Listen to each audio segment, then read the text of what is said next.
teman, kita buat kicau bekas plastik, kantong plastik yang dipakai ibu-ibu.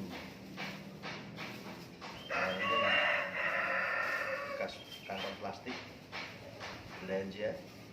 Ini kita ambil sedikit, kita ambil sedikit. Nah, kita akan buat kicau, kutilang, macam-macam bunyi. Nah, ini kita ambil segini, lalu kita tarik, ya. Set.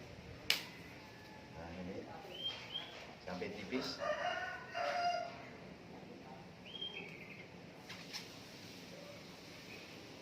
Sampai tipis. Kemudian kita tempelkan di mulut kita. Kita sedot gini. Gitu.